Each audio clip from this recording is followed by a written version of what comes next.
Arthur Miller stood at his penthouse office window, watching the first rays of dawn paint the Manhattan skyline.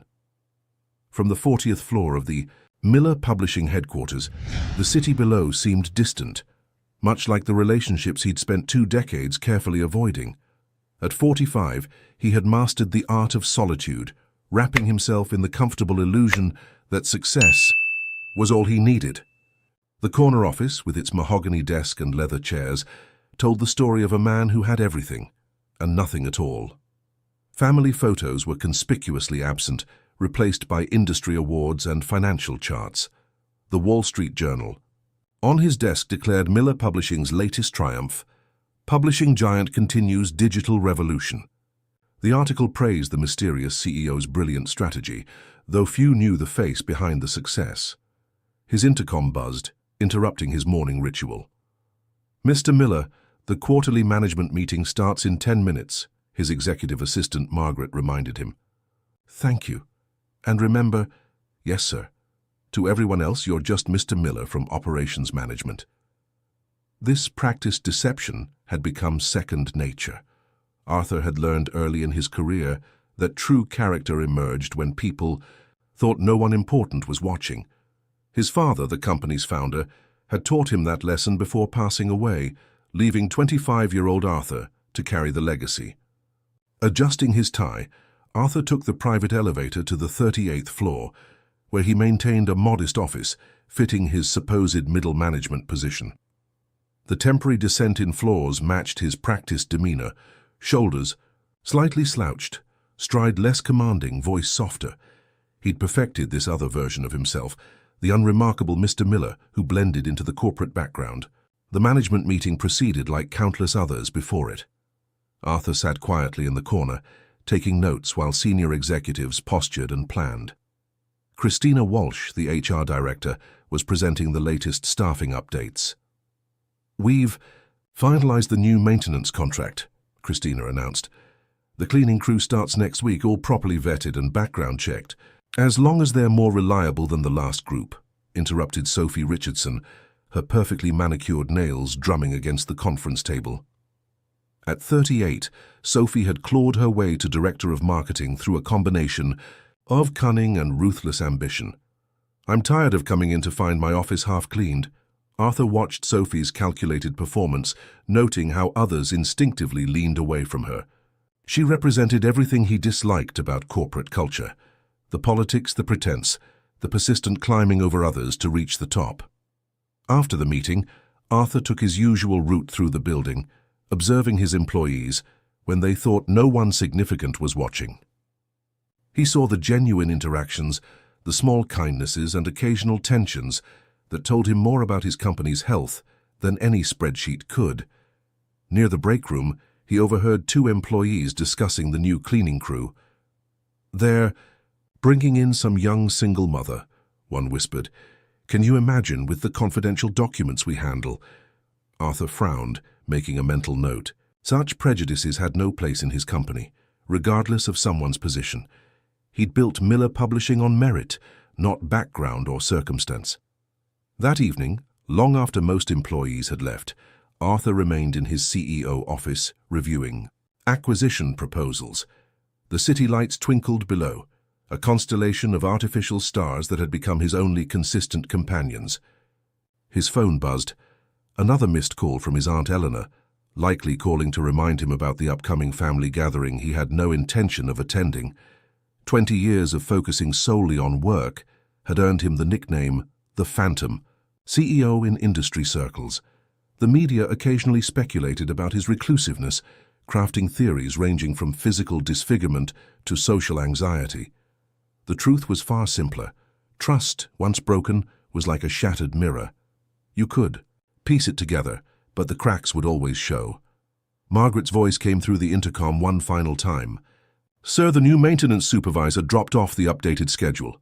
They'll begin Monday morning at 5 a.m. "Leave it on my desk," Arthur replied, his mind already drifting back to the quarterly projections. Later that night, driving home, in his understated Audi, another carefully chosen prop for his middle management persona, Arthur reflected on the comfortable predictability of his life. Everything ran according to plan, every interaction carefully measured, every relationship kept at a safe distance. He had no way of knowing that in less than 12 hours, all his carefully constructed walls would begin to crumble, brought down not by corporate raiders or media exposés, but by the genuine smile of a 19-year-old single mother who was about to turn his world upside down. Arriving at his penthouse apartment, Arthur loosened his tie and poured himself a glass of scotch. The space echoed with emptiness, minimalist furniture, stark white walls, and floor-to-ceiling windows that offered another spectacular view of the city he ruled but never truly lived in. On his dining room table, a stack of newspapers featured various articles about Miller Publishing's latest successes. None mentioned the man behind it all, exactly as he preferred. Arthur had learned to find comfort in anonymity, in the ability to observe without being observed, to influence without being influenced. As he prepared for bed, following his invariable nightly routine, Arthur checked his calendar for the next day. Monday looked like any other. Meetings, conference calls, and the familiar rhythm of corporate life. Nothing suggested it would be the day everything changed. In his master bathroom, he stared at his reflection, salt and pepper hair meticulously, groomed, face composed in its usual mask of quiet authority. He had mastered the art of being forgettable, of blending into the background of his own company. It was safer that way, cleaner. No complications, no disappointments, no betrayals. The last thought before sleep, claimed him, was of the new cleaning crew starting tomorrow. He made a mental note to observe their work ethic, their attention to detail, all from his carefully maintained distance, of course. In his experience, you could tell everything about a person by how they handled the jobs no one wanted to do. Little did Arthur know that tomorrow would bring an encounter that would challenge every wall he'd built, every rule he lived by, and every assumption he'd made about what truly mattered in life. As he drifted off to sleep, the city hummed below, and somewhere in a small apartment across town, a young woman named Heloisa Johnson was putting her 2-year-old son to bed, equally unaware that her life was about to change forever. Outside his window, Manhattan's lights continued their eternal dance, a glittering backdrop to a story about to unfold. The city that never slept held countless tales of unexpected love and transformation, but none quite like the one that would begin tomorrow morning, when a simple cleaning cart would roll out of an elevator and straight into the carefully ordered world of Arthur Miller. The alarm clock's gentle chime broke through the pre-dawn silence of Heloisa Johnson's small Bronx apartment. 3:45 a.m. She opened her eyes slowly, careful not to disturb the peaceful form of her 2-year-old son, Lucas, still fast asleep beside her. The toddler had crawled into her bed again sometime during the night, seeking the warmth and comfort only a mother could provide. Heloisa gently brushed a dark curl from Lucas's forehead, allowing herself one more moment of peace before beginning her carefully orchestrated morning routine. At 19, she carried responsibilities that would overwhelm many twice her age, but determination had become her constant companion since the day her parents had shown her the door. The memory of that rainy evening 2 years ago still stung. Standing on the porch of her childhood home, 17 and pregnant, watching her father's back as he closed the door on her future. Her mother's silence had hurt more than her father's words. Now those same parents who had cast her out lived less than 10 miles away, yet might as well have been on another planet. Moving silently through the darkness, Heloisa gathered her uniform for her first day at Miller Publishing. The cleaning company's logo was crisp and new on the navy blue shirt, a small symbol of hope for a better future. The position meant stable income, health insurance for Lucas, and maybe, finally, a chance to start saving for his education. "Ms. Martinez?" she whispered into her phone, keeping her voice low. "I'm about to leave for work. Thank you again for agreeing to watch." "Lucas, so early?" Her elderly neighbor's warm voice came through the speaker. "Bring that sweet boy over whenever you're ready, Mika. He can sleep here until daycare opens." Heloisa's throat tightened with gratitude. Since moving into the building 6 months, ergo, Ms. Martinez had become the grandmother figure Lucas deserved, offering childcare at rates Heloisa could afford and never judging her circumstances. Gathering Lucas in her arms, his warm weight both familiar and precious, Heloisa carried him down the hall to apartment 4C. Ms. Martinez opened the door immediately, her kind face creased with a welcoming smile. The elderly woman had already prepared her couch with Lucas's favorite blanket, well worn from countless mornings like this one. "He had dinner at 7, Heloisa whispered as she laid Lucas down, "and there's an extra change of clothes in his bag for daycare." "Go, child," Ms. Martinez shooed her gently. "We'll be fine. You focus on your first day." The subway ride to Manhattan was eerily quiet at this hour. Heloisa used the time to review the building layout she'd been given during orientation. Miller Publishing occupied 40 floors of prime Manhattan real estate, and her team was responsible for the upper executive levels. The pressure to prove herself worthy of such a prestigious assignment weighed heavily on her shoulders. Her supervisor, Mr. Thomas, met her in the lobby at precisely 4:45 a.m. "Johnson, you're assigned to floors 38 through 40 today.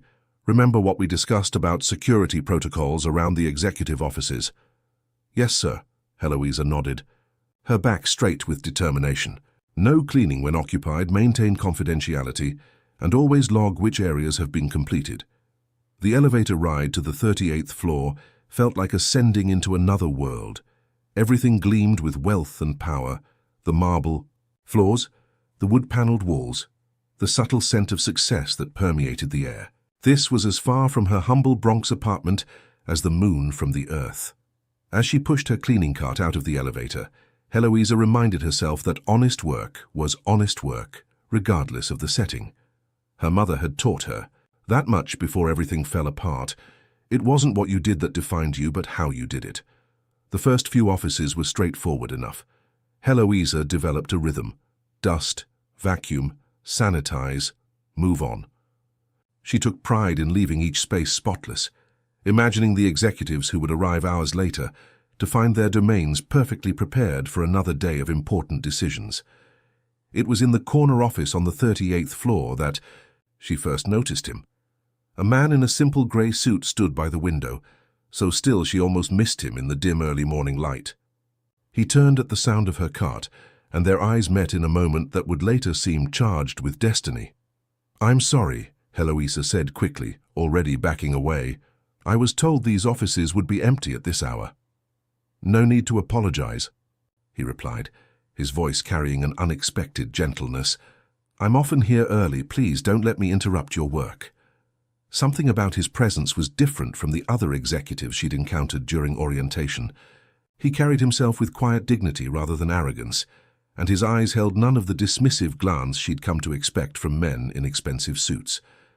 "I can come back later," she offered, but he shook his head. "I insist. I'll work quietly at my desk while you do what you need to do."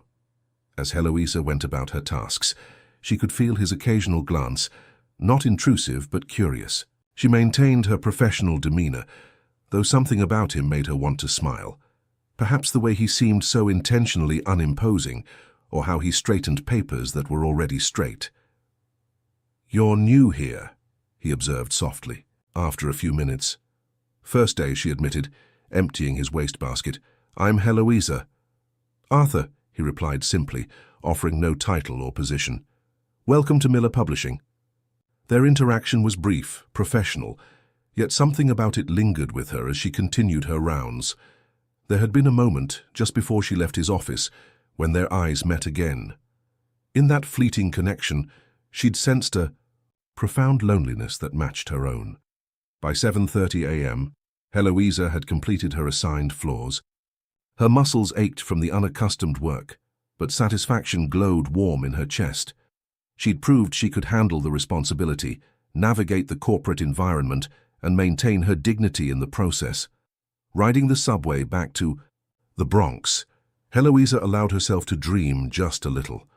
Maybe this job would be different. Maybe here she could build something stable for Lucas, prove to her parents that she wasn't the failure they'd assumed her to be. The daycare center was alive with morning activity when she arrived to pick up Lucas. Her son's face lit up at the sight of her, his tiny legs carrying him across the room at full speed. "Mama!" Scooping him up, Heloisa breathed in his sweet, familiar scent.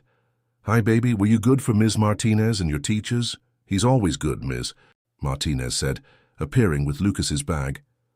"How was the first day?" "Good," Heloisa replied, thinking of the quiet man in the corner office. "Different than I expected, but good." That evening, as she prepared Lucas's dinner in their tiny kitchen, Heloisa hummed softly to herself. The exhaustion in her muscles felt like a badge of honor, each ache a reminder that she was moving forward, building something real for her son. "More?" Lucas asked, holding up his empty bowl with pasta sauce-stained fingers. "Always hungry, just like your mama," she laughed, serving him another small portion. She'd eaten less herself to ensure he could have seconds, but the sacrifice was automatic, unquestioned. Later, reading Lucas his bedtime story, Heloisa's thoughts drifted back to Miller Publishing, to the gleaming offices and the mysterious Arthur with his kind eyes and careful manner. Something about him seemed to exist apart from that world of power and pretense, as if he too were playing a role that didn't quite fit. As Lucas drifted off to sleep, his small hand curled trustingly in hers, Heloisa offered a quiet prayer of gratitude for the job, for Ms. Martinez's help, for her son's health and happiness. She had no way of knowing that fate had already set in motion events that would transform her life, that the simple interaction with a seemingly ordinary executive would lead to extraordinary changes.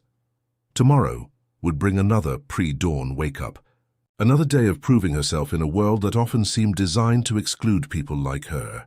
But for now, in the peaceful darkness of their small apartment, Heloisa Johnson held her sleeping son and dared to hope that maybe, just maybe, their luck was finally about to change. Over the next 2 weeks, Arthur found himself arriving increasingly early to his 38th floor office. He told himself it was to avoid Manhattan's worsening traffic, but deep down, he knew the real reason had everything to do with the quiet grace of the young woman who cleaned his office each morning.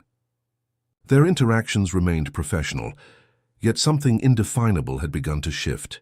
Perhaps it was the way Heloisa hummed softly while working, unaware she was doing it, or maybe it was how she'd started leaving his desk precisely the way he preferred it, something he'd never mentioned but she'd somehow noticed. This particular morning, Arthur watched discreetly as she organized his workspace. Her movements were efficient but gentle, treating each item with unexpected care. When she reached his collection of fountain pens, she paused. "These are beautiful," she said, carefully adjusting their alignment. "My father had one like this. He used to say a person's handwriting tells their true story." It was the first personal detail she'd shared, and Arthur found himself hungry for more. "Did you believe him?" "I did." A shadow crossed her face, but that was a long time ago. Before Arthur could respond, his phone buzzed with a message from Margaret. "Senior staff requesting early meeting, budget concerns." The real world intruding on what had become his favorite part of the day. "I should go," he said, gathering his things. "The morning's about to get complicated." Heloisa nodded, already returning to her professional distance. But as Arthur headed for the door, he noticed something that made him pause. A small drawing partially visible from her uniform pocket, filled with bright crayon scribbles.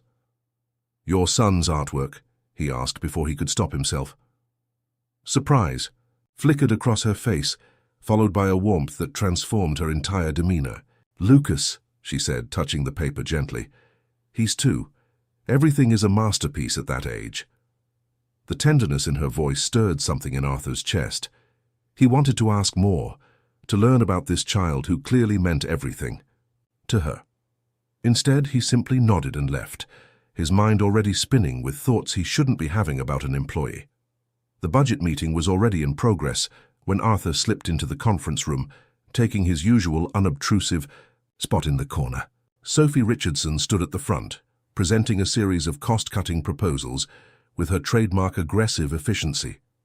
"Furthermore," Sophie continued, her perfectly manicured nails clicking against her tablet, "our new maintenance contract is significantly over budget.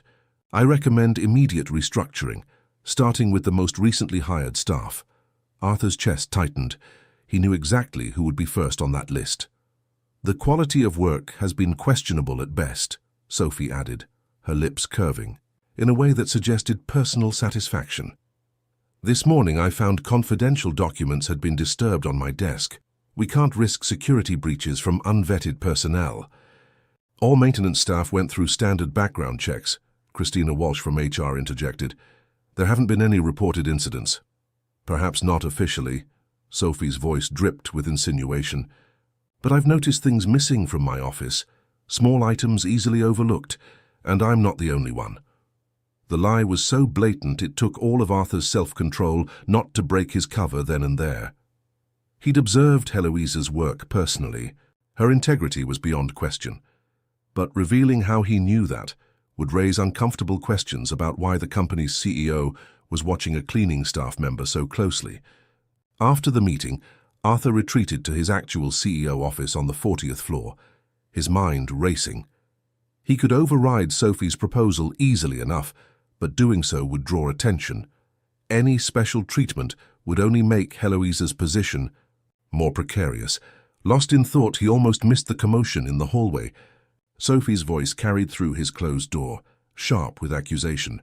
"Security needs to check her locker and cart immediately. I want everything documented." Arthur's blood ran cold.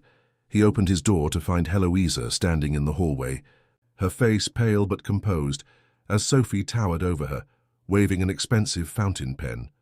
"This was on my desk," Sophie declared. "Would you care to explain how it ended up in your cleaning cart?" "I've never seen that pen before, Ms. Richardson," Heloisa replied, her voice steady despite the slight tremor in her hands. "I don't touch personal items except to clean around them." "Search everything," Sophie commanded the uncomfortable-looking security guard. "I want a full report." Arthur knew he should walk away. Getting involved would complicate everything. But watching Heloisa endure this public humiliation with such quiet dignity broke something inside him. "That won't be necessary," he said, stepping forward. Every head turned toward him, surprise registering on their faces at the unexpected authority in his voice. "I was in Ms. Richardson's office earlier and borrowed her pen for a meeting. I must have absent-mindedly placed it in my pocket afterward." Sophie's eyes narrowed. "You expect me to believe—" "Check the security footage," Arthur interrupted smoothly. "I'm sure it will confirm my story." He knew there was no such footage. Sophie's accusation was baseless from the start, but his confident tone made her hesitate. "I apologize for the confusion," he added, taking the pen from her hand and placing it on her desk. "Now, I believe we all have work to return to." The small crowd dispersed, Sophie retreating to her office with barely concealed fury. Heloisa remained still for a moment, her eyes meeting Arthur's with a complexity of emotion that made his heart race. "Thank you," she said softly, "but you didn't have to do that. I could have handled it." "I know you could have," he replied, equally quiet. "But you shouldn't have to." Something passed between them in that moment. Understanding, connection, possibility. Then Heloisa straightened her shoulders and returned to her cart, professional mask firmly in place. But Arthur noticed her hands were still shaking slightly as she gripped the handle. "Ms. Johnson," he called after her, an impulse he couldn't quite control. "Would you join me for coffee this afternoon? There's a quiet cafe around the corner where we could talk." Heloisa turned back, surprise and uncertainty warring on her face. "Mr. Miller, I appreciate what you did, but I can't. I have to pick up my son, and it wouldn't be appropriate." "Just coffee," he assured her, even as his heart sank. "As colleagues, I'd like to hear more about your experiences here. Make sure you're being treated fairly." She studied him for a long moment, and Arthur found himself holding his breath. Finally, she gave a small nod. "I have a 30-minute break at 2, but only coffee, and only as colleagues." "Of course," he agreed, ignoring the way his pulse quickened. "I'll meet you in the lobby." Watching her walk away, Arthur knew he was wading into dangerous waters. Everything about this situation warned him to maintain his distance, protect the careful isolation he'd built over 2 decades. But for the first time in 20 years, he found himself willing to risk drowning. Back in his office, Arthur stared unseeing at his computer screen, his thoughts full of quiet strength and gentle hands that treated even mundane objects with respect. He had 2 hours until their coffee meeting, 2 hours to convince himself this was a terrible idea, The security guard appeared at his door, looking uncomfortable. "Sir, about the incident with Ms. Richardson's pen." "The matter is closed," Arthur said firmly. "No report necessary." Left alone again, he touched the smooth surface of his desk where Heloise's hands had been just hours before. 20 years of careful control, of keeping everyone at arm's length. And now, this slip of a girl with old eyes and a child's drawing in her pocket was making him question everything. Outside his window, Manhattan's endless array of buildings stretched toward the horizon, each window containing its own story of connection and loss, of risks taken or avoided. Somewhere in that vast tapestry of lives, a little boy was drawing pictures for his mother, unaware that she was about to have coffee with a man who couldn't stop thinking about the way she hummed while she worked. Arthur glanced at his watch. 1 hour and 45 minutes until he would meet Heloisa in the lobby.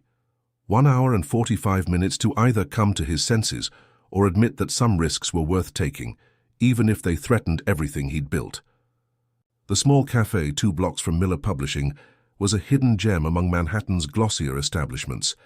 Arthur arrived 10 minutes early, choosing a quiet corner table away from the windows. He'd removed his suit jacket and loosened his tie, attempting to appear more approachable, less like the executive he pretended not to be. At precisely 2 o'clock, Heloisa entered. She'd changed from her work uniform into simple jeans and a cream-colored sweater, her dark curls freed from their practical bun. The sight of her in casual clothes made Arthur's chest tighten. She looked younger, more vulnerable, yet somehow more herself. "I wasn't sure you'd come," he admitted as she sat down. "I wasn't sure either," she replied honestly. "But after this morning, I owe you a thank you at least." "You don't owe me anything." Arthur signaled the waitress. The situation with Ms. Richardson was unfair and unprofessional. Heloisa ordered plain coffee, politely declining his offer of lunch. "I can't stay long. The daycare charges extra if I'm late picking up Lucas." The mention of her son shifted something in her expression, a softening, a glimpse of the person beneath the careful composure. Arthur found himself wanting to know more. "Tell me about him," he said gently.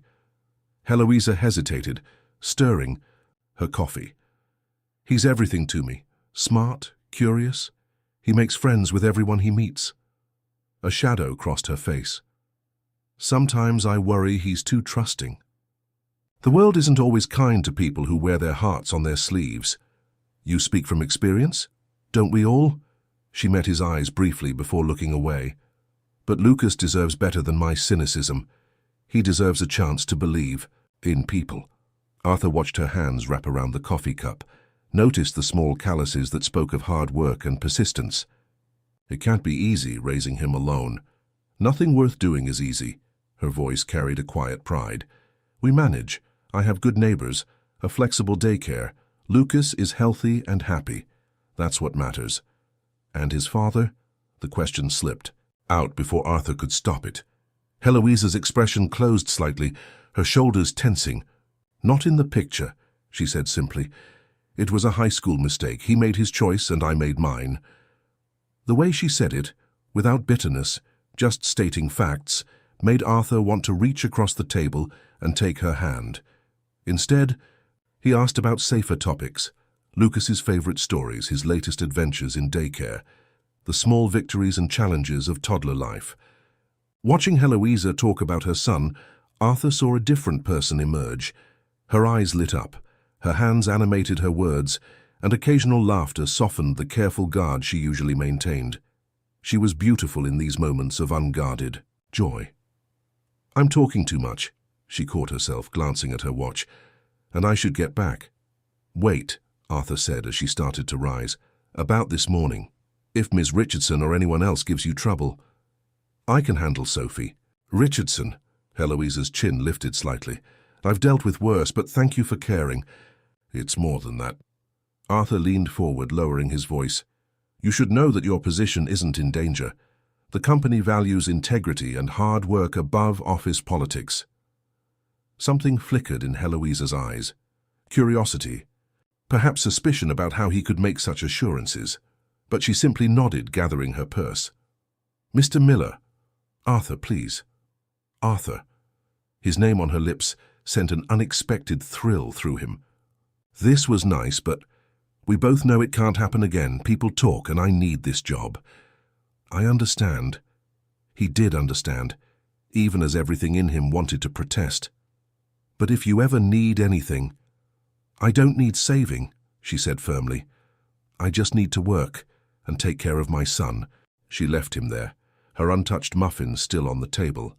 Arthur sat for a long time afterward, his own coffee growing cold as he replayed their conversation. She was right, of course.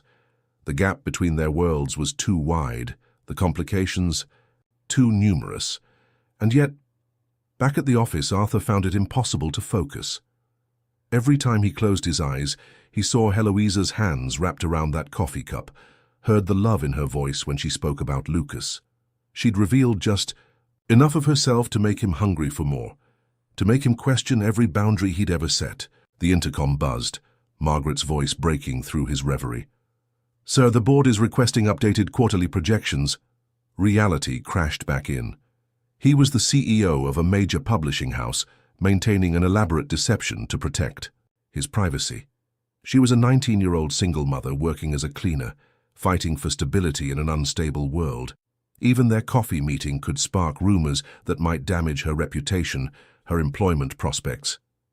And yet, he couldn't forget the moment when she'd laughed, really laughed, describing Lucas's attempt to help with the laundry. In that unguarded instant, she'd shown him a glimpse of who she might be if life hadn't forced her to grow up so fast. Late that evening, after most employees had left, Arthur found himself walking past the supply closet where the cleaning staff stored their equipment. Heloisa's cart was there, neatly organized, every surface spotless. Even in this mundane task, she showed the same care and attention to detail that had first caught his notice. A small notepad lay open on the cart's upper shelf, filled with neat columns of numbers. Looking closer, Arthur realized they were calculations, budget planning, carefully tracking every dollar. Basic expenses were marked with stars: rent, utilities, daycare, groceries. At the bottom of the page, in tiny writing, Lucas College. Fund $0. The simple notation hit him like a physical blow.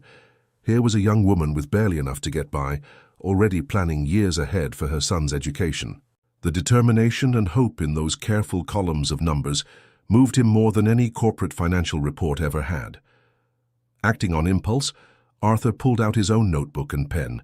He wrote quickly, decisively, "Your integrity and work ethic are noticed and appreciated. Keep believing in better tomorrows. A." He slipped the note into her notepad, then immediately questioned the wisdom of his action. Was he crossing a line? Would she see it as patronizing? But he couldn't bring himself to take it back. Riding home in his car later, Arthur realized something had fundamentally shifted. For 20 years, he'd maintained perfect control over his emotions, his interactions, his entire life. Now, in the space of a few weeks, a young woman with old eyes and unshakable dignity had made him feel more than he had in decades. His phone buzzed. Another message from Margaret about tomorrow's meetings. Arthur stared at the schedule, at the carefully ordered blocks of time that defined his days. Everything in his life was arranged, predictable, safe. But safety, he was beginning to realize, came at a terrible cost. He'd locked himself so thoroughly behind walls of wealth and position that he'd forgotten what it felt like to really connect with another human being. Until now. In her small Bronx apartment, Heloisa was probably putting Lucas to bed, reading him stories, being the mother and father her child needed. Her world was smaller than Arthur's in some ways, yet infinitely richer in others. She had what he'd lost long ago, the courage to remain open to life, to love, to possibility. The city lights blurred past his car window, each one representing a story, a life, a choice. Somewhere in that maze of light and shadow, a little boy was drifting off to sleep, safe in his mother's love. And that mother, despite every hardship life had thrown at her, still managed to bring grace and dignity to every task, to find joy in simple moments, to plan for a future she could barely afford to dream about. Arthur made a decision then, though he wasn't quite sure what he was deciding. Something had to change. He just hoped that when Heloisa found his note tomorrow, she would understand it for what it was. Not charity or condescension, but recognition. Respect and something else he wasn't ready to name.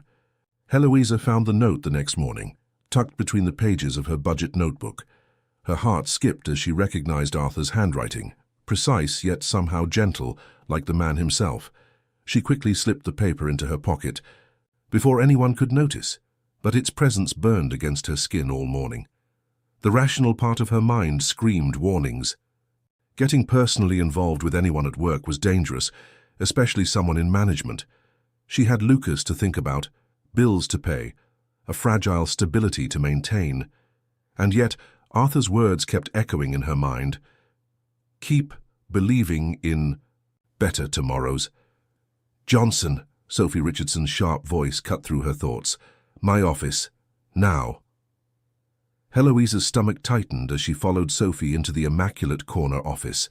Everything about the space screamed power and control, from the designer furniture to the strategic placement of industry awards. Close the door, Sophie commanded, settling behind her desk like a queen on her throne. We need to discuss your performance. My supervisor hasn't reported any issues. Let's cut to the chase. Sophie's perfectly manicured fingers drummed against her desk. I saw you yesterday at Lorenzo's cafe with Arthur Miller. The temperature in the room seemed to drop. Heloisa kept her face carefully neutral. Mr. Miller wanted to discuss the incident with your pen. Did he? Sophie's smile was razor-sharp. How considerate of him. Tell me, does your cleaning service know you're dating clients? We're not dating, Heloisa replied firmly. It was one professional conversation. Of course it was. Sophie's tone dripped with false sympathy. You know, I've worked here for 15 years. I've watched ambitious young women come and go, each thinking they'd found their ticket up the corporate ladder. It never ends well. The insinuation made Heloisa's blood boil, but she held her composure. I'm not ambitious, Miss Richardson. I'm just here to do my job. Are you? Sophie stood, moving to perch on the edge of her desk. Then explain why Arthur Miller, who barely speaks to anyone, suddenly takes such an interest in a cleaning girl. What exactly are you hoping to gain? Nothing. Heloisa met Sophie's gaze steadily. And I'd appreciate it if you'd stop implying otherwise. Let me be clear. Sophie's voice hardened. Miller Publishing has standards. If you can't maintain appropriate professional boundaries, there are plenty of other cleaning services in Dar. Manhattan. The threat was unmistakable. Heloisa thought of Lucas, of their carefully balanced budget, of the small savings she'd finally started to accumulate. Is that all, Ms. Richardson? For now. Sophie waved her hand in dismissal. Oh. And Heloisa. The executive floor needs extra attention today. I'll be conducting a detailed inspection at 5. It was a power play, pure and simple. Sophie knew Heloisa's shift ended at 3. Staying late would mean scrambling to find someone to watch Lucas, paying extra daycare fees they couldn't afford. Back at her cart, Heloisa's hands trembled slightly as she checked her phone. 3 messages from Ms. Martinez. Lucas has a fever. Called the daycare, they can't take him. Don't worry, I'll watch him, but he's asking for you. Tears pricked at Heloisa's eyes. Her son needed her, but missing work or refusing Sophie's request could cost her the job they depended on. The note in her pocket suddenly felt like a dangerous indulgence. She was still wrestling with her decision when Arthur appeared around the corner. His face brightened at the sight of her, then quickly sobered as he noticed her distress. Heloisa. What's wrong? She shook her head, unable to explain without breaking down. But Arthur didn't move, his presence steady and concerned. My son's sick, she finally whispered. He needs me, but Ms. Richardson wants me to stay late, and if I don't... Understanding darkened Arthur's expression. Go to your son. But I'll handle Sophie. His voice carried quiet authority. Family comes first, always. Their eyes met, and Heloisa saw something in his that made her heart ache. Loneliness, perhaps, or regret. Before she could respond, he'd already turned away, his straight-backed stride carrying him toward Sophie's office. Heloisa gathered her things quickly, trying to ignore the whispers that followed her to the elevator. Office gossip traveled fast. and Sophie had already planted the seeds of speculation. The subway ride home felt endless. When she finally reached Ms. Martinez's apartment, Lucas's tear-stained face and burning forehead drove all thoughts of work drama from her mind. "Mama," he whimpered, burrowing into her arms. "I'm here, baby." She kissed his hot temple, breathing in his familiar scent. "Mama's got you." Ms. Martinez touched her shoulder gently. "He'll be fine. Children bounce back quickly, but you look troubled, Mija." Heloisa managed a weak smile. "Just work complications. Nothing I can't handle." But later that night, after Lucas's fever had finally broken and he'd drifted off to sleep, Heloisa sat at her small kitchen table and faced reality. The note from Arthur still lay in her pocket, his words of encouragement now seeming like a cruel joke. She'd come so far, worked so hard to build a stable life for Lucas. Could she risk it all because of a few kind words and gentle smiles? Because one man in a suit looked at her like she mattered. Her phone buzzed with a text from an unknown number. "Your son comes first. Don't worry about today. Everything is handled. A." Heloisa stared at the message, her heart racing. How had he gotten her number? More importantly, what did he mean by handled? She thought of Sophie's threats, of the dangerous game being played in those corporate halls. Arthur might think he was helping, but his attention was making her position more precarious by the day. And yet, his kindness felt genuine in a way few things in her life had. The way he looked at her, not with pity or desire, but with real interest, real respect, made her feel seen for the first time in years. Lucas stirred in his sleep, drawing her attention back to what really mattered. She couldn't afford to indulge in whatever this was with Arthur.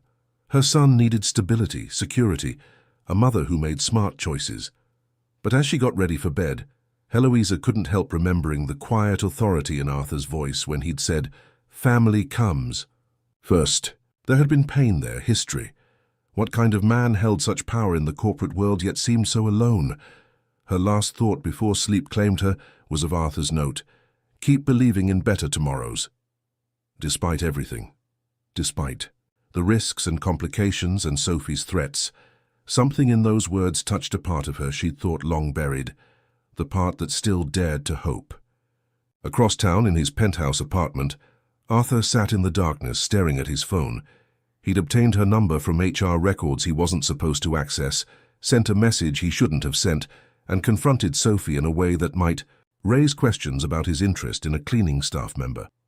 20 years of careful control, of maintaining his distance and his secrets, all unraveling because he couldn't bear to see tears in the eyes of a young woman who reminded him what it meant to have something worth fighting for.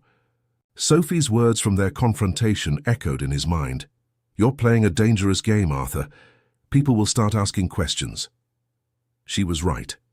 Every interaction with Heloisa risked exposing his carefully maintained facade. And yet, watching her rush home to her sick child, Arthur had felt something he hadn't experienced in decades, the certainty that he was doing the right thing regardless of the consequences. Tomorrow would bring new challenges, new complications. Sophie wouldn't back down easily, and Heloisa's position remained precarious. But for tonight, Arthur allowed himself to hope that maybe, just maybe, some risks were worth taking. In two different parts of the city, two people lay awake, each wondering if they were brave enough or foolish enough to believe in better tomorrows. The annual Miller Publishing Charity Gala transformed the Metropolitan Hotel's grand ballroom into a glittering showcase of New York's publishing elite. Arthur stood near the entrance, maintaining his careful middle management persona, while watching the industry's power players navigate the social battlefield. His appearance at these events was always brief, just long enough to be seen, not long enough to draw attention. "The CEO's absence is notable again," a board member commented nearby. 20 years and still no one knows what the mysterious Arthur Miller really looks like. If they only knew he was standing right beside them, Arthur thought wryly. The irony of sharing his name with his supposed boss had always helped maintain the illusion. People naturally assumed it was a coincidence. His plans for a quick departure halted when Sophie Richardson arrived, wearing a triumphant smile that set off warning bells. She made a beeline for Christina Walsh from HR, speaking just loud enough for nearby guests to hear. "You won't believe what I discovered about our new cleaning girl," Sophie's voice carried deliberate venom. "The one who's been getting so friendly with certain employees." Arthur's blood ran cold. He moved closer, pretending to study the silent auction displays. "I had my private investigator look into her background," Sophie continued. "Turns out our little Heloisa has quite a history. Did you know she was expelled from her private school? Teenage pregnancy scandal. Her family practically disowned her." Christina frowned. "That's personal information, Sophie. It has nothing to do with her work performance." "Oh, but it speaks to character, doesn't it?" Sophie's smile widened. "And there's more. The father of her child. The son of a prominent Boston family. They paid her off to disappear to protect their reputation. She's basically a professional gold digger." The lies twisted Arthur's stomach. He knew Heloisa's real story. No privileged background. No payoff. Just a young woman fighting to survive after her family abandoned her. "I'm simply concerned," Sophie pressed, her voice dripping false concern. "First the missing items from my office. Now this pattern of targeting wealthy men. The company has a reputation to protect." Arthur had heard enough. He started toward them, not yet sure what he would say, when the ballroom doors opened. Heloisa stood in the entrance, still in her cleaning uniform, holding a sleeping Lucas in her arms. Her face was pale, her eyes red-rimmed. "I'm sorry," she said to the startled crowd. "I know I shouldn't be here, but Miss Martinez had an emergency, and the daycare's closed. I need to finish my shift." The silence that followed was deafening. Society women in designer gowns stared openly at the young cleaning woman and her child. Sophie's smile turned predatory. "Well, well," she purred. "How unprofessional. Bringing a child to a private event." Heloisa's chin lifted slightly. "I'll be quick. I just need to clean the executive bathrooms and—" "You need to leave," Sophie interrupted, "before security escorts you out. And don't bother coming back tomorrow. Your services are no longer required." Arthur saw the moment Heloisa's composure cracked, just slightly, just enough to show the desperation beneath. Lucas stirred in her arms and she held him tighter. Something in Arthur snapped. 20 years of careful deception, of maintaining his distance, all crumbled in the face of this casual cruelty. "That's enough," he said, his voice carrying the full weight of authority he usually kept hidden. Heads turned, recognition dawning as he stepped forward. The real Arthur Miller, CEO, finally revealing himself. "Sir," Sophie stammered, "I didn't realize you were—" "Clearly not." Arthur's tone could have frozen fire. "Ms. Johnson stays, in fact effective immediately. She's being promoted to our new community outreach coordinator." The ballroom erupted in whispers. Heloisa stared at him, confusion and something else, betrayal, flooding her features. You're him," she whispered. "All this time." "Heloisa, let me explain." But she was already backing away, clutching Lucas closer. "I don't need your charity or your lies. I quit." She turned and fled before he could stop her, leaving Arthur standing in the middle of his own charity gala, his carefully constructed world crumbling around him. "Well," Sophie recovered first, her voice honey-sweet, "that was certainly dramatic. Although it does explain your unusual interest in the cleaning staff. Ms. Richardson," Arthur's voice was arctic, "pack your office. You're terminated."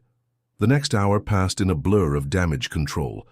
Arthur delivered a speech about corporate responsibility and second chances, turned the scandal into a planned announcement about Miller Publishing's new community outreach initiative, and generally proved why he was considered a publishing genius. But his thoughts were elsewhere, with a young woman who was probably halfway back to the Bronx by now, feeling betrayed and humiliated. Finally escaping the gala, Arthur had his driver race toward Heloisa's apartment. He knew her address from HR records, another breach of protocol he couldn't bring himself to regret. The Bronx streets were quiet at this late hour. Arthur found her building only to be stopped by Ms. Martinez in the lobby. "She doesn't want to see you," the elderly woman said firmly. "Haven't you done enough?" "Please," Arthur rarely begged, but he did now. "I need to explain." "Explain what?" "How you played with her trust, made her think you were someone who understood her struggles." Ms. Martinez's eyes were fierce with protective anger. "Do you know how hard she works? How careful she is with every penny, every decision?" "I do know," Arthur insisted. That's why you pretended to be a regular employee. Watched her struggle when you could have helped at any time?" Ms. Martinez shook her head. "Go back to your penthouse, Mr. Miller. Heloisa has survived worse than you." Through the stairwell door, Arthur heard a child's laughter. Lucas probably getting ready for bed, unaware of how his mother's world had just been shaken. "Tell her." Arthur hesitated. "Tell her the job offer is real. No strings attached. She's earned it. She won't take it," Ms. Martinez said with quiet certainty. She'd rather clean toilets with dignity than accept false opportunities. Arthur drove home in silence, the city lights blurring past his window. He'd spent 20 years protecting himself from emotional entanglements, only to destroy everything in one impulsive moment. His phone buzzed, messages piling up from board members, PR teams, everyone wanting to know if he'd lost his mind. The mysterious CEO's first public appearance in decades, and he'd used it to defend a cleaning woman and fire a senior executive. In his penthouse, Arthur poured a scotch and faced the truth. He'd maintained his secret identity to observe people's true characters, but in doing so, he'd become the very thing he despised, someone who manipulated and deceived. Heloisa's face at the moment of revelation haunted him. She'd looked at him not with anger but with disappointment, as if he'd confirmed every cynical truth life had taught her about people with power. His phone buzzed again, a text from an unknown number. "Lucas is asking for the man with the kind eyes. I guess some betrayals hurt more when they come from someone you are starting to trust. M." Ms. Martinez's message hit him like a physical blow. He'd wanted to protect Heloisa, but instead, he'd become just another person who'd let her down. Outside his window, the city sparkled with its usual indifference to personal dramas. Somewhere in that maze of lights, a young woman was probably lying awake, wondering why she'd been foolish enough to believe in better tomorrows. Arthur stared at his reflection in the window, no longer the forgettable middle manager, but the powerful CEO he'd spent so long hiding. Neither version felt real anymore. A file on his desk caught his eye, the community outreach proposal he'd invented on the spot. Maybe there was still a way to make this right. Not by throwing money or titles at the problem, but by proving to Heloisa that some people were worth trusting after all. He just had to figure out how to rebuild trust with someone who had every reason to never trust again. 3 days after the gala, Heloisa sat at her tiny kitchen table staring at the stack of job applications in front of her. Each one represented another potential disappointment, another chance for her past to be weaponized against her future. The morning newspaper lay unopened beside them. She couldn't bear to read another article about the mysterious CEO of Miller Publishing and his dramatic revelation. Lucas played quietly in the corner with his worn teddy bear, occasionally glancing at her with concern far too mature for his 2 years. Children always knew when their parents were hurting. "Mama, okay?" he asked, abandoning his bear to climb into her lap. "Mama's fine, baby." She kissed his curls, breathing in his sweet scent. "Just thinking about grown-up stuff." A knock at the door startled them both. Ms. Martinez entered without waiting for an answer, carrying a covered dish and a determined expression. "You haven't eaten properly in days," the older woman declared, setting the dish on the counter. "And you haven't opened any of the letters." Heloisa glanced at the small pile of unopened envelopes from Miller Publishing. They'd arrived daily since the gala, hand-delivered, each bearing Arthur's precise handwriting. "There's nothing he could say that would matter," Heloisa said quietly. Ms. Martinez sighed, settling into the chair opposite her. "Maybe. But you're not angry about his money or his position. You're angry because he made you trust him." Lucas squirmed off Heloisa's lap, returning to his bear. The simple action reminded her of how Arthur had looked at her son's artwork, shown genuine interest in his stories. Had that all been part of his deception? He watched me clean his offices. Heloisa's voice cracked slightly. Listened to me worry about bills and daycare fees, all while he sat there with the power to change everything. Men with power rarely understand those without it, Ms. Martinez said gently, but he did try to help in the end. By humiliating me at a charity gala, offering me a job I'm not qualified for in front of all those people. Heloisa stood abruptly, moving to the window. I don't need his pity. Another knock interrupted them, this one hesitant. Heloisa opened the door to find a courier holding an oversized envelope. Ms. Johnson, from Miller Publishing.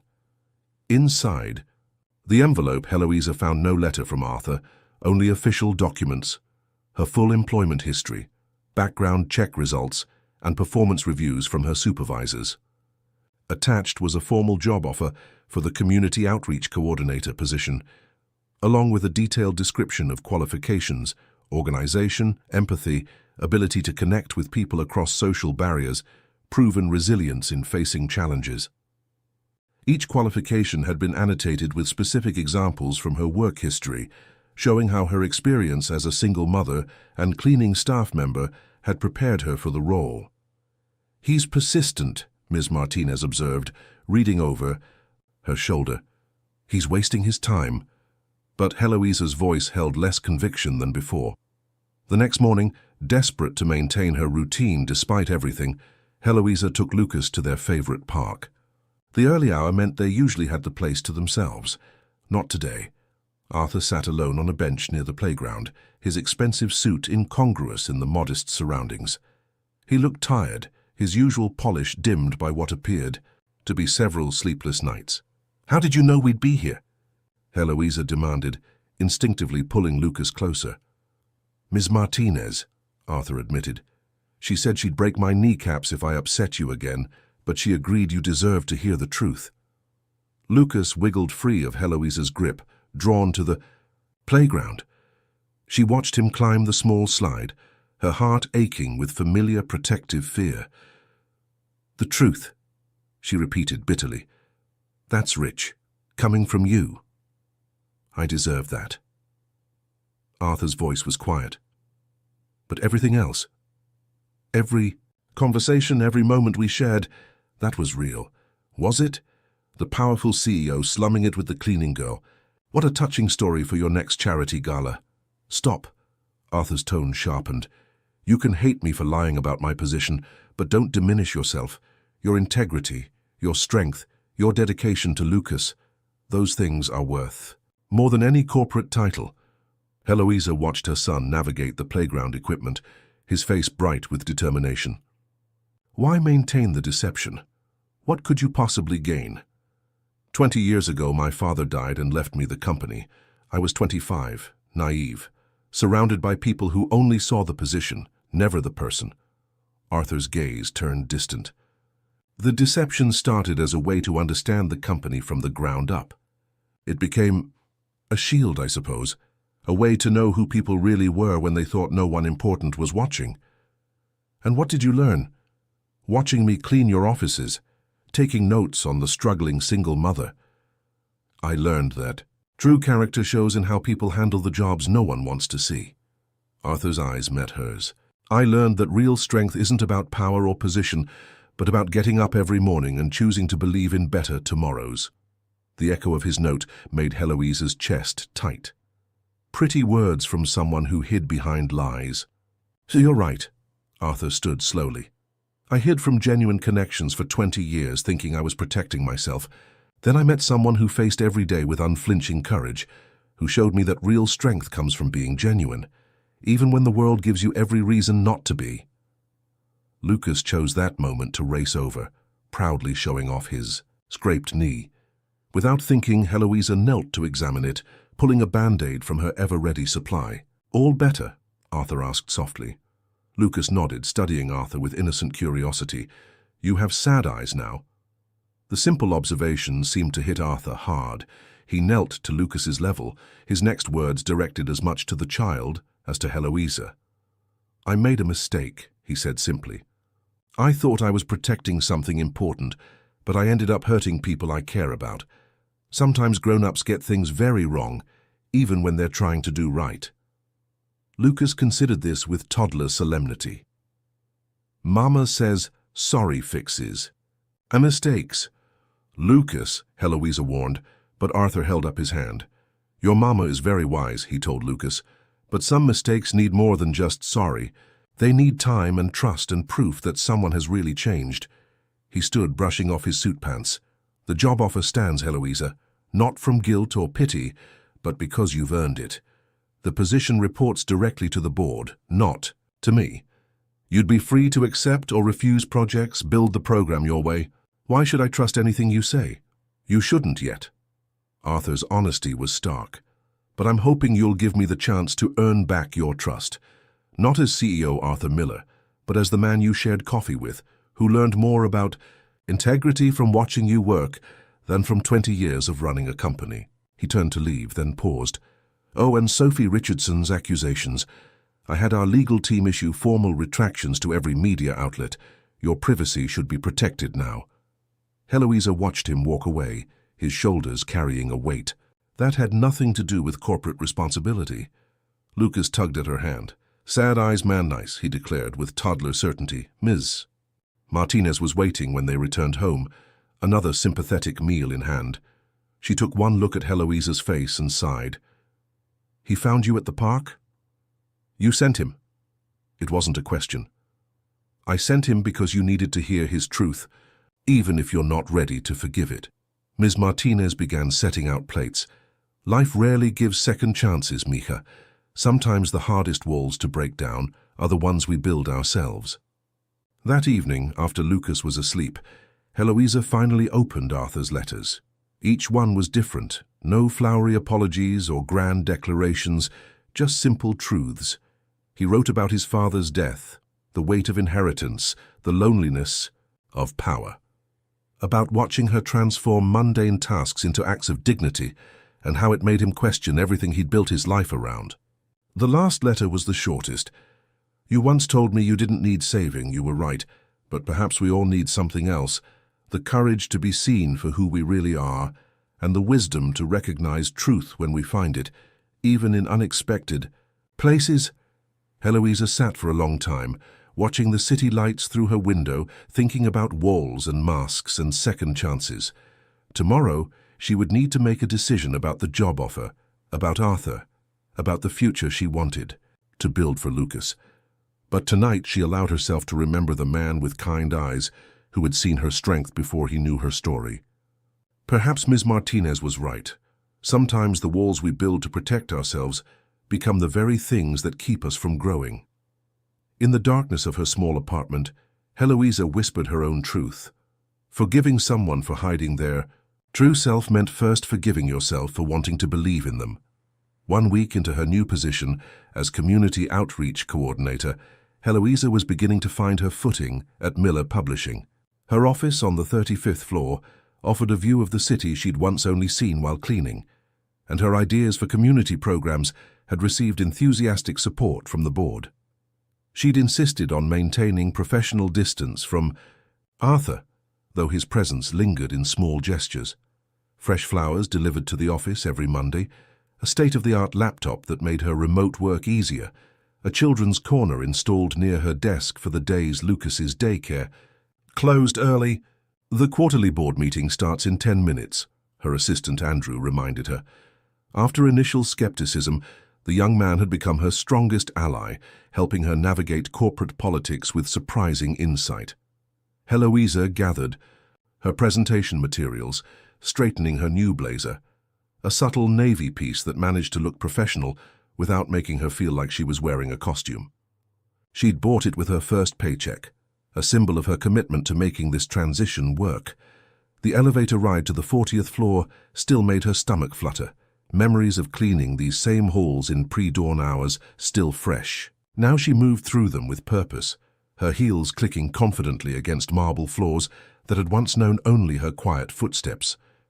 She was so focused on reviewing her notes that she almost collided with someone exiting the executive restroom. I'm sorry, The words died in her throat. Hello, Heloisa. Michael Bennett's familiar face had barely aged in the 2 years since she'd last seen him. He wore the same arrogant smile that had once made her 17-year-old heart race. "You're looking professional." Heloisa's world tilted sideways. Lucas's father stood before her, impeccably dressed in a custom suit, looking for all the world like he belonged in these hallways of power. "What are you doing here?" Her voice emerged steadier than she felt. "Didn't you hear? Bennett Publishing is considering a merger with Miller." His smile widened. "I'm leading the negotiation team. Imagine my surprise when I saw your name on the employee roster." The room seemed to spin. Bennett Publishing, the company his family had used to buy her silence 2 years ago, offering a check she'd torn to pieces before walking away. The board meeting. Andrew appeared at her elbow, reading her distress. "We should hurry." "Of course." Heloisa straightened her shoulders. "Excuse me, Mr. Bennett. We should catch up," Michael called after her. "Talk about old times." The boardroom fell silent as Heloisa entered, all eyes turning to her. Arthur sat at the head of the table, his face carefully neutral, but she saw the concern in his eyes. Did he know? Had he researched Lucas's father before offering her the job? "Ms. Johnson will present our new community initiatives," Arthur began, his voice carrying its usual quiet authority. "Please proceed." Heloisa launched into her presentation on autopilot, discussing literacy programs and job training initiatives while her mind raced. Michael's presence changed everything. He could reveal her past, twist her story, destroy the credibility she'd worked so hard to build. "Excellent work," one board member commented as she finished, "particularly the youth mentorship program. Though I believe Bennett Publishing has a similar initiative. Mr. Bennett, perhaps you could share their results." Michael rose smoothly, moving to stand beside Heloisa. "We'd be happy to collaborate. In fact, Ms. Johnson and I have history with community work." The implication in his tone made Heloisa's skin crawl. She felt Arthur's gaze sharpen, saw his hands clench slightly on the table. "That won't be necessary," Arthur's voice cut through the tension. "Our programs will remain independent pending any merger discussions." The meeting continued, but Heloisa barely heard it. When they finally adjourned, she practically fled to her office, her carefully constructed new world threatening to crumble around her. Andrew appeared with chamomile tea. "Your next appointment cancelled. I told them you were in strategic planning." "Thank you." Heloisa sank into her chair, hands trembling slightly. "Andrew, I need you to—" "Ms. Johnson." Arthur stood in her doorway, his face unreadable. "A moment?" Andrew squeezed her shoulder as he left, closing the door behind him. Silence stretched between them, heavy with unspoken questions. "How long have you known?" Heloisa asked finally. "About Michael Bennett being Lucas's father? Since the background check." Arthur moved to the window, his back to her. "About the merger? 3 weeks. I should have warned you." "Yes, you should have." The hurt in her voice made him turn. "More secrets, more lies by omission. I tried to stop it." His frustration was evident. "But the board, they see Bennett Publishing's digital infrastructure as crucial for our expansion. I couldn't block the negotiations without raising questions about personal bias." "Personal bias," Heloisa repeated bitterly. "Is that what we're calling this?" Arthur crossed the room in 3 strides, kneeling beside her chair. "Tell me what you need. If you want me to end the merger talks, I will, whatever the cost." The genuine concern in his eyes nearly undid her. "I can't ask you to risk your company's future because of my past. It's not just about the company anymore." His voice dropped low. "These past weeks, watching you build something meaningful—" "Here, I can't let him destroy that." A knock interrupted them. Michael stood in the doorway, his smile knowing. "Am I interrupting something?" Arthur rose slowly, his protective stance obvious. "Mr. Bennett, this is a private conversation." "So I see." Michael's eyes flickered between them. "Though I must say, Heloisa, you've certainly upgraded from cleaning floors. The board might find your career trajectory interesting." The threat was clear. Heloisa felt ice flood her veins, remembering similar threats 2 years ago when she'd refused his family's money. That's enough. Arthur's voice carried deadly quiet. Whatever game you're playing, it ends now. Game? I'm simply concerned about corporate transparency. Michael stepped closer. After all, what would shareholders think about a CEO who promotes his mistress from cleaning lady to executive in one suspicious leap? The word mistress hung in the air like poison. Heloisa saw Arthur's hands clench, saw the CEO mask slip to reveal raw fury beneath. My relationship with Ms. Johnson is professional, Arthur stated flatly. Her promotion was based on merit and approved by the board. Of course it was. Michael's smile turned predatory. Just like I'm sure there's nothing inappropriate about your little private meetings. Tell me, Heloisa, does he know about the baby?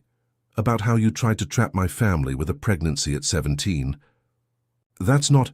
Heloisa started, but Michael kept going. Does he know you refused our generosity?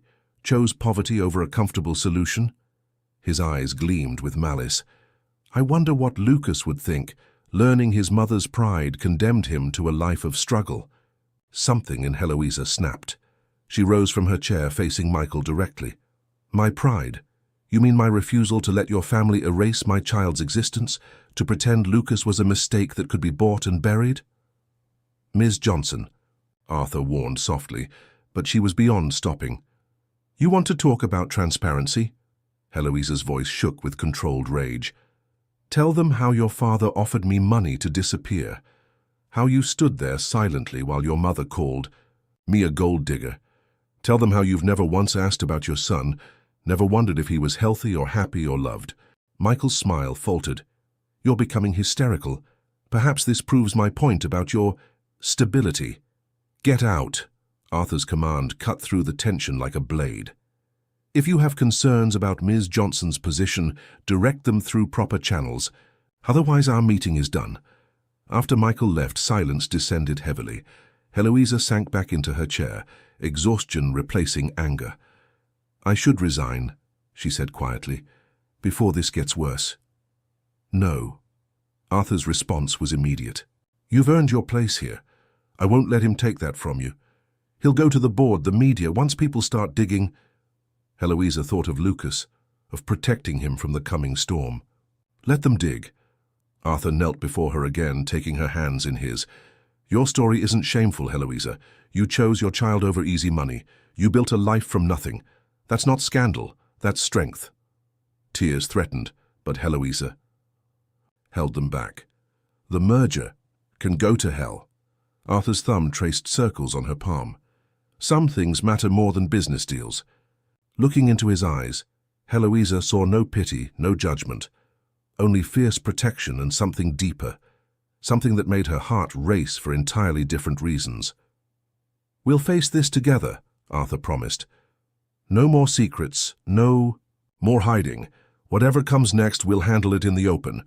Outside her office window, New York's skyline stretched endlessly, a testament to ambition and possibility. Somewhere in that urban maze, Lucas played happily at daycare, unaware that his world was about to change again. But maybe, Heloisa thought as Arthur's hands anchored her to this moment, change wasn't always something to fear. Maybe sometimes it took a storm to clear the air, to wash away old lies and make room for new truths. The morning headlines screamed across every major business publication. Miller Publishing merger in jeopardy. CEO's relationship with former cleaner raises questions. Michael Bennett had wasted no time leaking his version of events to the press. Arthur stood in his penthouse office, watching dawn break over Manhattan, while his PR team delivered the damage assessment. The story had already gone viral, with social media buzzing about the supposed scandal. The board is calling for an emergency meeting, his head of communications reported. Bennett Publishing is suggesting your judgment may be compromised. Let them, Arthur replied, his voice steady. The real crisis was unfolding across town, where reporters had somehow discovered Heloisa's address. His phone buzzed with a message from Ms. Martinez. They're camped outside the building. She can't even take Lucas to daycare. Arthur made a decision. Cancel the board meeting, have my car brought around. Sir, with all due respect, abandoning the board meeting will only fuel speculation. The board can wait. Arthur was already moving, shrugging off his suit jacket for a more casual blazer. Some things matter more.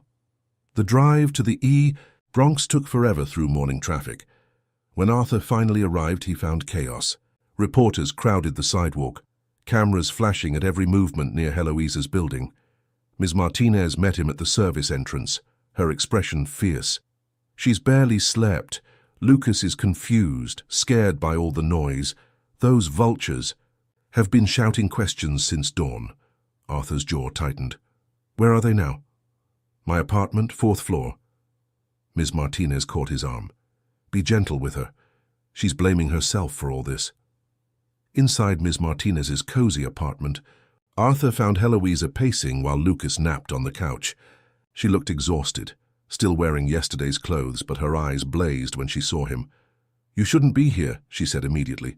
It'll make things worse. I don't care. Arthur crossed to her, taking her trembling hands in his. Are you okay? Am I okay? A bitter laugh escaped her. Your company is under attack, your reputation is being dragged through the mud, and you're asking if I'm okay? Yes? He squeezed her hands gently. Because you and Lucas matter more than corporate politics. Tears finally spilled down her cheeks. I tried so hard to protect him from all this, to give him a normal life. Now his father shows up and turns everything into a circus. About that, Arthur's expression hardened. Our legal team discovered something interesting about Bennett Publishing's finances. The merger isn't about digital infrastructure. They're desperate for capital.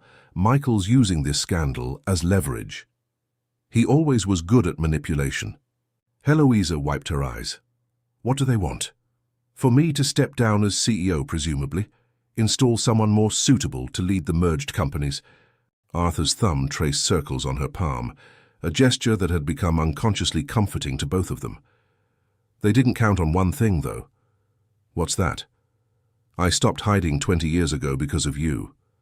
His voice softened. I'm not about to start again now. Lucas stirred on the couch, his small face scrunching in confusion at the unfamiliar surroundings. Mama? Here, baby. Heloisa moved to gather him close, and Arthur's heart clenched at the sight. This was what mattered, not stock prices or media speculation, but the small family who had somehow become the center of his world. I have an idea, he said slowly, but you'll have to trust me. 2 hours later, Arthur stood before a hastily assembled press conference in the Miller Publishing lobby. Cameras flashed as he approached the podium, but his eyes were on Heloisa, who stood to the side with Lucas in her arms. Good morning, he began, his voice carrying the quiet authority that had built his company. Recent media reports have attempted to create scandal where none exists. So let me be clear. Yes, I met Heloisa Johnson when she worked as part of our cleaning staff. Yes, I promoted her to our community outreach program. And yes, I'm proud of both facts. Murmurs rippled through the crowd. Arthur continued, his gaze steady. Ms. Johnson's promotion was based on merit, approved by our board, and has already yielded significant results for our community programs.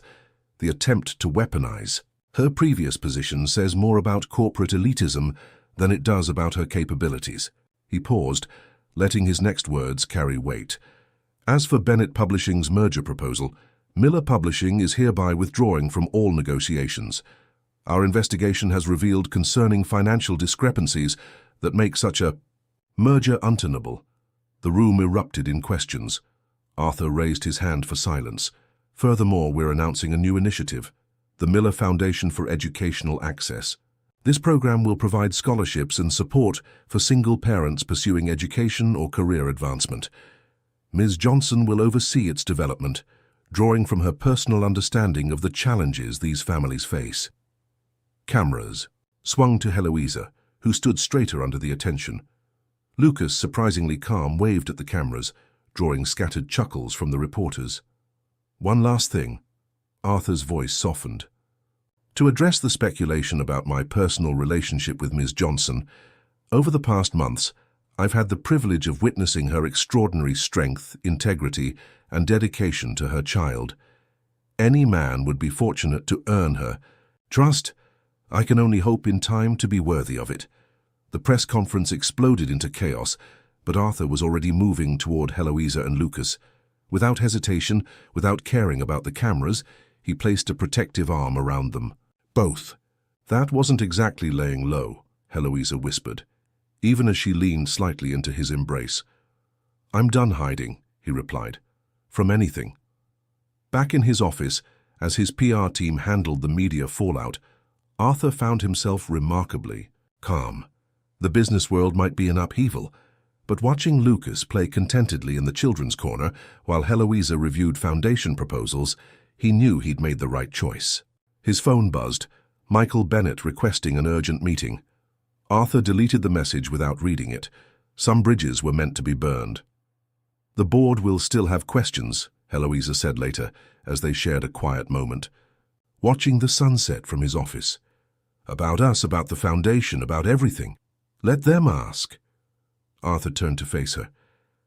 I spent 20 years building walls to protect myself from genuine connection. Then you came along with your quiet strength and unflinching integrity and showed me what really matters. And what's that? Being true to yourself, fighting for what you believe in, loving without reservation. His hand found hers. Everything. You've taught Lucas everything you live every day. Tears shone in her eyes, but they were different from the desperate ones of the morning. When I was 17, watching my parents close their door on me, I promised myself I'd never depend on anyone again, never trust someone else with my heart or my son's future. I know. Arthur's thumb traced its familiar pattern on her palm. And I'll spend as long as it takes, proving that some promises are meant to be broken. Lucas chose that moment to abandon his toys, running to wrap himself around their legs. Home now? Heloisa bent to lift him, but Arthur got there first, settling the boy naturally on his hip. What do you think, buddy? Should we all get dinner first? Pizza, Lucas declared, making both adults laugh. Looking at them, Heloisa felt something shift in her chest, like a door long locked finally swinging open. The morning's crisis had shown her something important. When everything fell apart, Arthur hadn't worried about his company or his reputation. He'd come for them, stood beside them, chosen them. Pizza it is, she agreed, gathering Lucas's bag. But this doesn't solve everything. The media will still watch us. People will talk. Let them. Arthur's free arm slipped around her waist, pulling her close. Some things are worth the attention. As they left the office together, Lucas chattering happily about pizza toppings, Heloisa realized that maybe happy endings didn't have to be perfect. Maybe they just had to be real, messy and complicated and beautiful in their truth.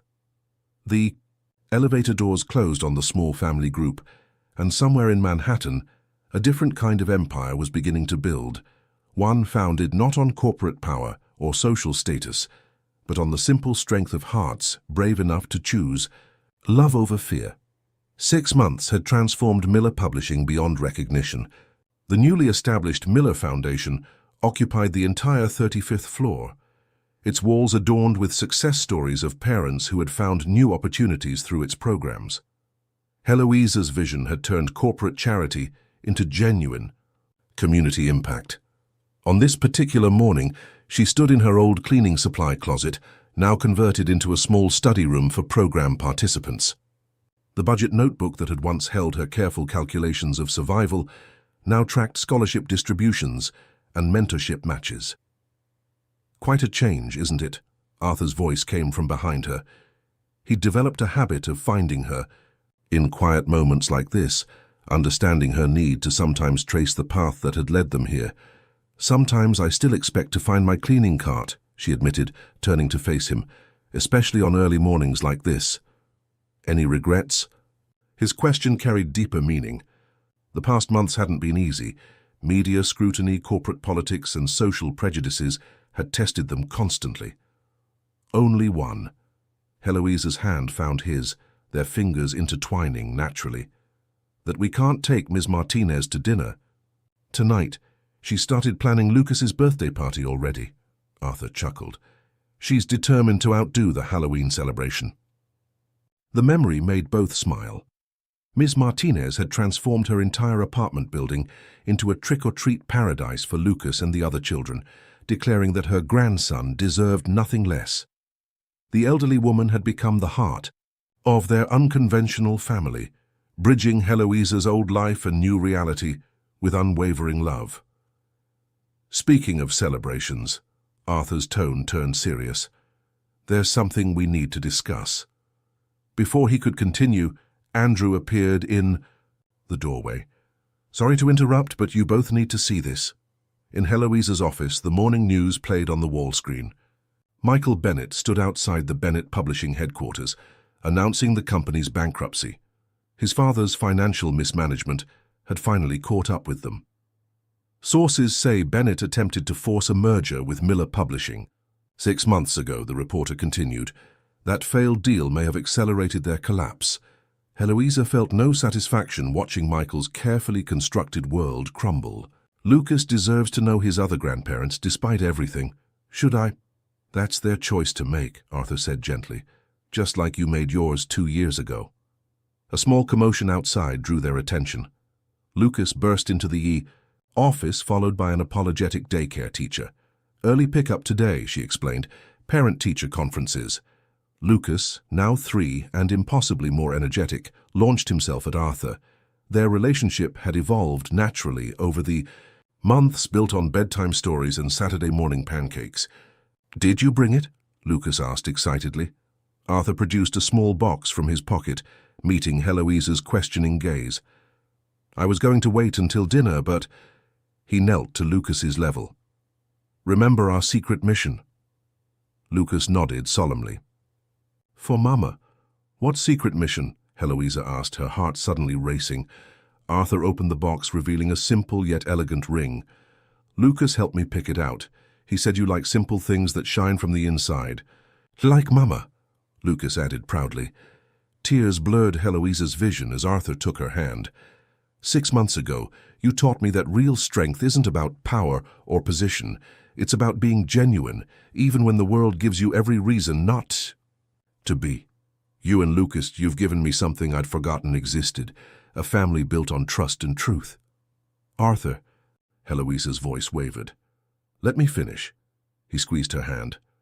I'm not asking you to be a CEO's wife or to fit into some corporate mold.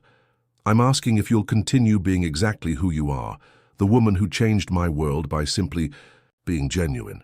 Will you marry me? Lucas tugged at her sleeve. Say yes, Mama. He practiced lots. Laughter mixed with her tears. He did he? So many times, Lucas confided. In the mirror and everything. Arthur's cheeks reddened slightly. Your son is a terrible secret keeper. Our son, Heloisa corrected softly, the words carrying profound meaning. And yes, to all of it, yes. Later that evening, as they shared the news with Ms. Martinez over a celebration dinner in her apartment, Heloisa watched Arthur and Lucas build a fort out of couch cushions. The sight of the powerful CEO crawling under blankets, his tie askew and his laugh matching Lucas's giggles, filled her heart to bursting. He's a good man, Ms. Martinez observed, helping Heloisa with the dishes. But more importantly, he lets you be yourself. Did I tell you what he's doing with the foundation? Heloisa asked. We're opening a childcare center in the building, specifically for single parents in the program. He said it was inspired by you. Ms. Martinez wiped her eyes discreetly. Inspired by all of us, Mija. By what we built here, in this little corner of the Bronx. A knock at the door interrupted. Them. Opening it, Heloisa faced her past. Her parents stood in the hallway looking uncertain and aged. We saw the news, her mother said softly, about the engagement and the foundation. We've been following your story. Heloisa felt Arthur appear behind her, his presence steady and supportive. Lucas peeked around their legs, curious about the newcomers. This is Lucas, Heloisa said quietly. Your grandson. Her father's eyes filled with tears.